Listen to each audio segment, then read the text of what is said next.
आप देख रहे हैं हमारा YouTube चैनल दी सच्चा भारत और आज के इस बुलेटिन में आपका स्वागत है। घर घर राशन योजना पर केजरीवाल और केंद्र सरकार में टकराव, बीजेपी का आरोप, केजरीवाल ने देश की जनता को गुमराह किया। बीजेपी प्रवक्ता संबित पात्रा ने केजरीवाल पर राशन छिपाने का आरोप लगाया, कहा दिल्ली को केंद्र ने कोटे से ज्यादा अनाज दिया। संबित पात्रा ने कहा घर घर राशन पर केजरीवाल सरकार कर रही है ड्रामा, अनाज खरीद कर किसी भी नाम से चला सकते हैं स्कीम। केजरीवाल की door to door delivery scheme पर बीजेपी ने उठाया सवाल, कहा दिल्ली में बहुत बड़ा राशन घोटाला होते होते बचा। घर घर राशन पर बोले केजरीवाल, केंद्र से 5 बार राशन योजना की इजाजत ली। राशन विवाद पर सीएम केजरीवाल का केंद्र पर हल्ला बोल, कहा केंद्र ने राशन माफिया के दबाव में योजना को मंजूरी नहीं दी। केजरीवाल का दावा, घर घर राशन की पूरी तैयारी कर ली थी, केंद्र से पूछा अचानक राशन को क्यों रोका गया। केजरीवाल ने कहा मैंने राशन माफिया को ललकारते हुए हिम्मत की, राशन माफिया को चैलेंज करने पर हुए 7 हमले। यूपी विधानसभा चुनाव की तैयारियों में जुटी बीजेपी, पार्टी के सभी महासचिव और मोर्चा प्रभारियों के साथ जेपी नड्डा का मंथन। नोएडा, गाजियाबाद समेत यूपी के 4 जिलों हुए अनलॉक, प्रदेश में अब सिर्फ 4 जिलों में कर्फ्यू। मेरठ, लखनऊ, सहारनपुर और गोरखपुर में कोरोना कर्फ्यू जारी, चारों जिलों में 600 से ज्यादा कोरोना के एक्टिव केस। यूपी में कोरोना से रिकवरी दर 98% के करीब, कोरोना से 120 मरीजों की जान गई। यूपी में वैक्सीनेशन का आंकड़ा 2 करोड़ 23 लाख तक पहुंचा, अब तक 31 लाख से अधिक युवाओं को लग चुकी है वैक्सीन। उत्तर प्रदेश के मुख्यमंत्री योगी आदित्यनाथ ने लखनऊ में कोरोना वायरस की स्थिति पर टीम 9 के साथ बैठक की। ने ब्रेक द चेन के तहत अनलॉक की नई गाइडलाइंस जारी की, लेवल 3 कैटेगरी के अनुसार मुंबई में छूट और पाबंदी रहेगी। गाइडलाइंस के मुताबिक लोकल ट्रेनों में सिर्फ आवश्यक सेवाओं वाले कर्मचारी ही ट्रैवल करेंगे, मॉल, सिनेमा हॉल, जिम बंद रहेंगे। मुंबई में दुकानें वर्किंग डे में 4 बजे तक खुली रहेंगी, होटल्स रेस्टोरेंट को अभी क्षमता के साथ शाम 4 बजे तक खोलने की परमिशन। महाराष्ट्र सरकार ने लोकल ट्रेनों की सर्विस की जिम्मेदारी डिजास्टर मैनेजमेंट अथॉरिटी को दी, लोकल म्युनिसिपल अथॉरिटी से बात कर ले सकते हैं फैसला। महाराष्ट्र में कोरोना के करीब 14,000 नए केस मिले, 300 मरीजों की जान गई। मुंबई मेट्रो सोमवार से अपनी सेवाओं में 30% की बढ़ोतरी करेगी, मास्क और सोशल डिस्टेंसिंग का पालन करना जरूरी होगा। अनलॉक से पहले मुंबई में ट्रैफिक जाम, वीकेंड लॉकडाउन के बावजूद वकोला जंक्शन में हैवी ट्रैफिक। मुंबई में कोरोना के 866 नए केस, 1000 से ज्यादा मरीज ठीक हुए। दिल्ली में अनलॉक की तैयारी, चांदनी चौक में दुकानों पर ऑड इवन नंबर की मार्किंग की गई।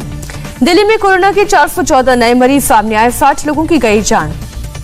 इटावा जेल से जमानत पर छूटने के बाद समाजवादी पार्टी के नेता धर्मेंद्र यादव ने निकाला काफिला, नियम तोड़ने पर पुलिस ने एफआईआर दर्ज की। कोरोना प्रोटोकॉल तोड़ने वाले हिस्ट्री शीटर धर्मेंद्र यादव पर केस दर्ज, काफिले में शामिल 200 समर्थकों पर महामारी एक्ट के तहत मुकदमा। इटावा पुलिस ने काफिले में शामिल 24 गाड़ियों को सीज किया, 30 लोगों को हिरासत में लिया। अलीगढ़ शराब कांड का मुख्य आरोपी ऋषि शर्मा गिरफ्तार, अब तक 17 मुकदमे दर्ज कर 41 लोगों की गिरफ्तारी। देश में दम तोड़ रही कोरोना की दूसरी लहर, 24 घंटे में 1,14,000 पॉजिटिव केस मिले, 2,677 मरीजों की जान गई। 24 घंटे के अंदर देश में कोरोना के 20,36,000 से ज्यादा सैंपल की टेस्टिंग, आईसीएमआर ने जारी किया आंकड़ा। देश भर में अभी तक 23 करोड़ से ज्यादा वैक्सीन डोज लोगों को दी गई, 18 से 44 साल के 2 करोड़ 77 लाख लोगों को मिली वैक्सीन। मध्य प्रदेश में भी कोरोना के केस में आई कमी, 24 घंटे में मिले केवल 718 मामले, 38 की मौत। हरियाणा में एक दिन में 723 लोग पॉजिटिव मिले, 59 मरीजों की जान गई। विदेशी कंपनी हरियाणा को 6 करोड़ स्पुतनिक वी वैक्सीन की खुराक देने को तैयार, हरियाणा के गृह मंत्री ने कहा करेंगे विचार। हिमाचल प्रदेश में 24 घंटे के अंदर कोरोना के 818 नए केस मिले, 19 मरीजों ने दम तोड़ा। पंजाब में 1907 कोरोना के नए केस, 79 लोगों ने गंवाई जान। झारखंड में पिछले 24 घंटे में आए 517 नए केस, 1098 लोग रिकवर हुए, 12 लोगों की जान गई। तमिलनाडु में 21,000 से ज्यादा लोग संक्रमित, करीब 32,500 लोग रिकवर। केरल में कोरोना से 17,328 लोग पॉजिटिव, 209 मरीजों की मौत। कर्नाटक में कोरोना के 13,800 नए केस, बीते 24 घंटे में 25,000 से ज्यादा लोग हुए संक्रमित। आंध्र प्रदेश में कोरोना से 80 लोगों की जान गई, 10,000 से ज्यादा नए मामले रिपोर्ट हुए। राज्य और केंद्र शासित प्रदेशों को अब तक दी गई वैक्सीन की 24 करोड़ से ज्यादा डोज, स्वास्थ्य मंत्रालय ने दी जानकारी। नागपुर में बच्चों पर वैक्सीन ट्रायल प्रक्रिया शुरू, 120 में से 41 बच्चों का चयन हुआ। टीके के परीक्षण के लिए बच्चों को 3 कैटेगरीज में बांटा गया, 2 से 6, 7 से 12 और 12 से 18 आयु वर्ग में बच्चों को वैक्सीनेशन। तमिलनाडु बीजेपी महिला मोर्चा की अध्यक्ष वनाथी श्रीनिवासन की मांग, तमिलनाडु को वैक्सीन का कोटा बढ़ाए केंद्र सरकार। तेलंगाना सरकार की स्पेशल वैक्सीनेशन ड्राइव पढ़ाई के लिए विदेश जाने वाले स्टूडेंट्स को लगाया जा रहा है टीका। हैदराबाद में देश की सबसे बड़ी वैक्सीनेशन ड्राइव 13 घंटे में 40,000 लोगों को लगाई जाएगी वैक्सीन। भोपाल में ट्रक मालिकों ने वैक्सीन के लिए लोगों को जागरूक करने के लिए एक अनोखा तरीका अपनाया। ट्रकों पर लिखा वैक्सीन लेने के लिए मैसेज। असम के कोविड सेंटर में पीपीई किट पहने हेल्थ वर्कर्स ने मरीजों को खुश करने के लिए किया डांस और पेशेंट से कराई एक्सरसाइज। मुंबई अनलॉक होने के बाद दादर मार्केट में नहीं थम रही है लोगों की भीड़। सैकड़ों की तादाद में पहुंच रहे हैं लोग। कोरोना की नियमों की धज्जियां। बस्ती में बड़ी लापरवाही, बिना सैंपल लिए ही पैक कर दी कोरोना टेस्ट किट। डीएम ने दिए कार्रवाई के आदेश। बंगाल में बीजेपी नेता शुभेंदु अधिकारी और उनके भाई पर कांथी में केस दर्ज। टीएमसी ने नगर पालिका से राहत सामग्री की चोरी का आरोप लगाया। तेलंगाना के सीएम चंद्रशेखर राव ने 19 जिला मुख्यालयों और प्रमुख सरकारी अस्पतालों में डायग्नोस्टिक सेंटर शुरू करने का फैसला किया। कोरोना काल में मौतों के आंकड़े को देखते हुए कोयम्बटूर में बढ़ी कॉफिन की डिमांड। लेबर की कमी के कारण सूरत की टेक्सटाइल इंडस्ट्री को हुआ भारी नुकसान। पैंडेमिक में सेल में आई भारी गिरावट।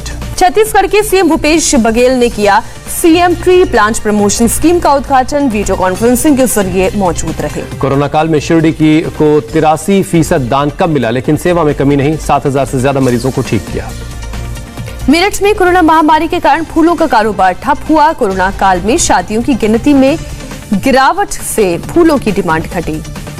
मौसम की मार से एलएसी पर चाइनीज आर्मी के पैर उखड़े। ईस्टर्न लद्दाख सेक्टर में चीन ने अपने 90% सैनिकों को रिप्लेस कर नए सैनिक तैनात किए। ठंडे मौसम का मुकाबला नहीं कर पा रहे चीन सैनिक। लगातार बीमार होते सैनिकों को चीन ने किया रिप्लेस। फ्रांस बॉर्डर मवेशी तस्करों ने भारत बांग्लादेश सीमा पर बीएसएफ के जवानों पर किया हमला। पश्चिम बंगाल के डिला दक्षिण दिनाजपुर में हमला किया। दिल्ली के जीबी पंत सरकारी अस्पताल ने आदेश लिया वापस। नर्सों को मलयालम में बात करने पर लगाई थी पाबंदी।